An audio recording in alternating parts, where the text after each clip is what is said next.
Educon. Education in Construction.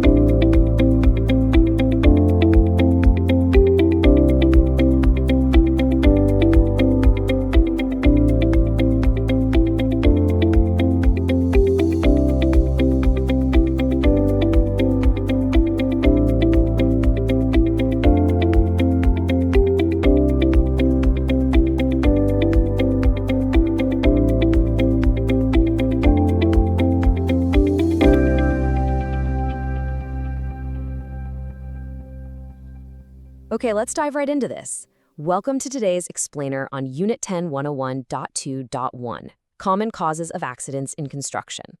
Look, whether it's your absolute first day as an apprentice or you've been on the tools for decades, this is for you.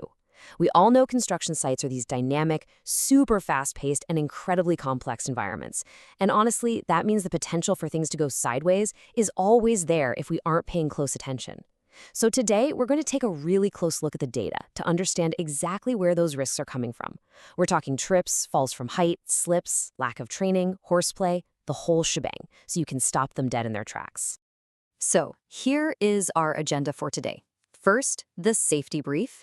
Second, environmental hazards, specifically focusing on trips. Third, the knowledge gap and training. And finally, behavioral risks, where we'll look at horseplay. So the crucial point here from the unit materials is actually pretty simple, but it is absolutely critical. We need to identify the most common causes of accidents, understand the actual mechanics of how these incidents occur, build up your situational awareness, and ultimately encourage safer working practices on site. We aren't just memorizing a bunch of rules today. The goal is to fundamentally change how you look at your workspace, so you can spot a hazard way before it ever becomes a statistic. Now, it's incredibly easy to just treat a safety module as another academic box to tick, right?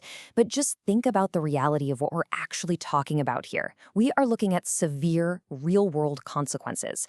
When we ignore safety protocols, when we bypass risk assessments, or even just lose focus for a split second, the results can be devastating. A quick lapse in judgment doesn't just mean extra paperwork. It literally means an ambulance, a hospital visit, and potentially a life-altering injury. Because the truth is, common site hazards are everywhere, and they take so many different forms. We're talking about everyday slips, trips, and falls on the same level, all the way up to those catastrophic falls from height off scaffolding or ladders. We see severe injuries from poor manual handling, dangerous incidents caused by using blunt or broken tools, and even systemic issues like a complete lack of maintenance across a site.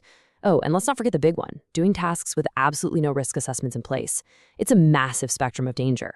So to tackle this effectively in this explainer, we're grouping these hazards into three core pillars: environment, preparation, and behavior.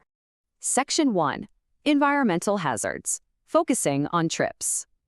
Okay, so trips occur when a worker's foot catches on an object, an uneven surface, or some unexpected obstruction.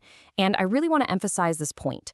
A trip isn't just about losing your balance on a slippery floor, right? It is entirely about your foot physically hooking or catching onto something unexpected right in your direct path, while the rest of your body's momentum just keeps moving forward. The physics of it basically means you're going down hard and fast, usually with very little time to put your hands out to brace yourself. Now, what's really interesting here is how relatable this everyday reality is. Imagine a worker who's a bit distracted. Maybe they're talking to a mate, maybe they're rushing to get a job done, and bam, their boot hooks right under a thick, trailing power cable. This is a textbook, classic example of poor housekeeping. When a lack of situational awareness meets a messy site, it's pretty much an immediate recipe for an accident. Let's break down the specifics. The source text explicitly lists the main culprits of poor housekeeping: loose materials just left lying around, those trailing power cables we just talked about, uneven ground, and tools left in walkways. So prevention? That's all about constant management. It means keeping your transit routes totally clear, proper storage so you don't have blunt or broken tools acting as tripwires, and just maintaining tidy areas as you go. You can't just wait until the end of the shift to clean up. Managing your environment constantly is a fundamental part of the job. Section 2. The knowledge gap. Looking at training. Take a second. Just let that massive figure sink in. 60%. This is not some minor detail. This is a staggering majority. Here is the full context from the source material, and honestly, it demands our full attention. In the 2024 to 2025 period, around 60% of investigated construction incidents involved workers who lacked adequate, task-specific training. Really think about what that actually means.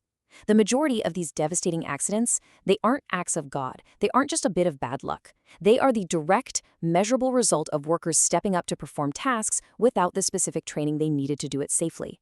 Often, this happens because there were no risk assessments done beforehand. When sites skip proper risk assessments and skimp on training, workers end up flying entirely blind to the hazards, and that makes catastrophic accidents almost inevitable. Section 3. Behavioral risks. Focusing on horseplay. Horseplay means fooling around, practical jokes, or any unsafe behavior that distracts workers and increases the risk of injury. Look, I want to be incredibly clear about this. What might seem to you like a totally harmless joke, just a bit of banter or letting off some steam, it actually creates unbelievably dangerous distractions on an active hazardous site. When people around you are operating heavy machinery, working at heights, or using high-powered tools, a sudden distraction or a practical joke can literally turn fatal in a heartbeat. And this brilliantly illustrates the point. The health and safety executive statistics show us exactly why this is so serious. A full 10%, 1 in 10 of all reported workplace injuries involves unsafe or careless behavior. That directly includes horseplay, distraction, and the deliberate misuse of equipment. Just think about that. 1 in 10 injuries is caused by completely preventable, entirely unnecessary careless behavior.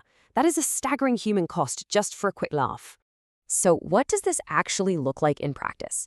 The text highlights really dangerous actions like pushing, running across uneven site ground, or throwing tools to a mate instead of just walking over and handing them over. The solution is super straightforward, but it requires actual discipline.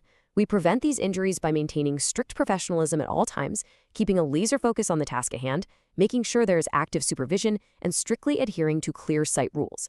At the end of the day, professionalism is the only acceptable standard on a construction site, period. To bring this all together, think back to those real-world stakes we discussed right at the start. We aren't going over these documents just so you can pass the test. We're doing this so you don't end up on a stretcher. Whether it's a trailing cable you didn't tidy up, a task you attempted with a total lack of training and no risk assessments, or a careless joke that distracted a colleague, the end result is exactly the same. Safety protocols are written in blood. They exist for one reason: to protect your physical safety, your livelihood, and the well-being of your mates on site who are relying on you to be a professional. So I want to leave you with a question to really reflect on before you walk onto your site tomorrow morning. Are your daily habits keeping your site safe? Are you actively scanning for trip hazards and poor housekeeping? Are you honestly assessing if you have the proper training before starting a task? And are you maintaining the professionalism required to keep yourself and your crew out of harm's way? Your daily choices matter. Make the right ones. Thanks so much for joining me on this explainer, and hey, stay safe out there.